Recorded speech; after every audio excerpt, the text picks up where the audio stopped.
अस्सलाम वालेकुम स्टूडेंट्स, कैसे हैं आप। उम्मीद है कि आप सब खैरियत से होंगे। करेक्शन के एक और लेक्चर के साथ हाज़िर खिदमत हूँ, तो उम्मीद है कि ये भी लेक्चर आपको पसंद आएगा। अच्छा स्टूडेंट, आज का जो सेंटेंस नंबर 1 है वो है जी, you had better to attend your college. बेहतर होता कि आप अपना जो काम है, जो वर्क है, उसको अटेंड करते, यानी उस काम को कर लेते। तो याद रखिएगा स्टूडेंट के हैड बेटर के साथ जो है वो आपने जो प्रेपोजिशन टू है उसका इस्तेमाल नहीं करना, ठीक है ना। हैड बेटर के साथ टू जो है वो नहीं लगाते नहीं है, लेकिन ये अंडरस्टूड होता है, तो सिंपल आपने इसको जो है वो रेज कर देना है। You had better attend your work, बेहतर होता कि आप अपना काम जो है वो कर लेते। अच्छा, इस तरह सेंटेंस नंबर 2 है जी, he has arrived at 5 o'clock yesterday. अब स्टूडेंट ये देखें कि जो हैज़ हैव का हम इस्तेमाल करते हैं वो तो प्रेजेंट टेंस के लिए इस्तेमाल करते हैं, लेकिन आगे बात जो है वो येस्टरडे की हो रही है। तो येस्टरडे का मतलब है कि ये नियर पास्ट की बात हो रही है, और जब इंग्लिश में नियर पास्ट की बात करते हैं तो फिर उसमें क्या लगाते हैं कि सिंपल सेकंड फॉर्म, यानी कि पास्ट इंडेफिनिट इस्तेमाल करते हैं। पास्ट परफेक्ट जो पास्ट प्रेजेंट परफेक्ट होता है वो तो प्रेजेंट की बात कर रहा है। अब गुजरे हुए कल की बात करनी है तो डेफिनेटली ये नियर पास्ट की बात करनी है, और नियर पास्ट में आपने सिंपल सेकंड फॉर्म लगानी है, तो इसलिए हैज़ जो है ये यहाँ पे एक्स्ट्रा लग गया है।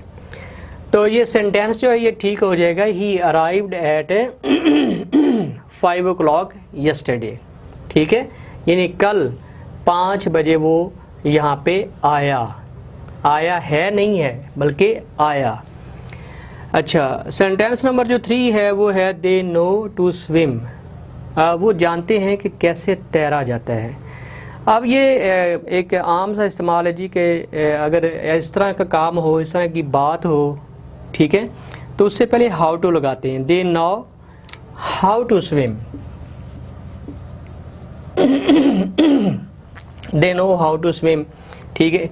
इस तरह हाउ लगाने से आपका जो सेंटेंस है वो कंप्लीट हो जाता है, यानी कि सही हो जाता है।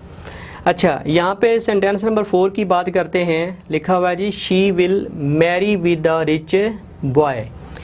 आपने कभी भी ये नहीं पढ़ा होगा एक्टिव सेंटेंस के अंदर के I love with my brother, ठीक है, या I love to my brother.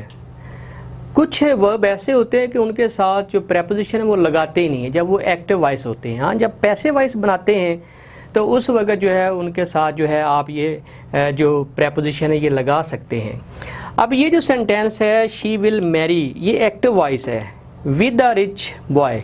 अब मैरी के बाद भी जो है वो आप जो है वो प्रेपोजिशन इस्तेमाल नहीं कर सकते, तो she will marry a rich boy, यानी विद जो है ये यहाँ पे एक्स्ट्रा है। अच्छा, उसके बाद नंबर 5 पे है जी, he is very foolish to answer this question. अच्छा स्टूडेंट, इंग्लिश के अंदर एक इस्तेमाल होता है TOO और टू का, ये होता है नेगेटिव के लिए, ठीक है। बेसिकली ये जो है ये एडवर्ब हैं, लेकिन ये सेंटेंस में उस वक्त इस्तेमाल होते हैं जब sentence as a whole negative हो, मतलब कि एक बंदा इतना मोटा है कि वो चल नहीं सकता, तो आप ये नहीं कह सकते कि he is very fat to walk, ठीक है।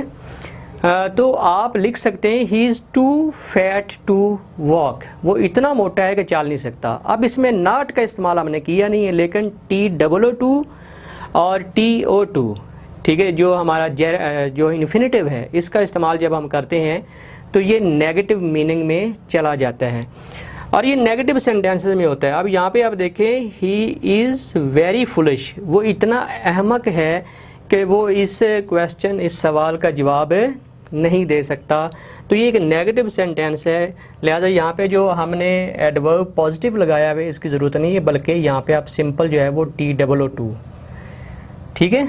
हाँ, अगर पॉजिटिव बात हो तो फिर आप उसमें वेरी का इस्तेमाल कर लेते हैं। जो वेरी होता है वो पॉजिटिव के लिए इस्तेमाल होता है,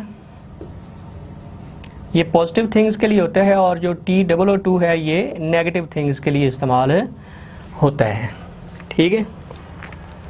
तो ये नेगेटिव सेंटेंस है, उसकी हमाकत की बात की गई है, लिहाजा TOO जो है वो आपने इस्तेमाल करना है। He is too foolish to answer this question. इस तरह ये आपका सेंटेंस ठीक हो जाएगा। उसके बाद है जी she is enough able to pass the examination.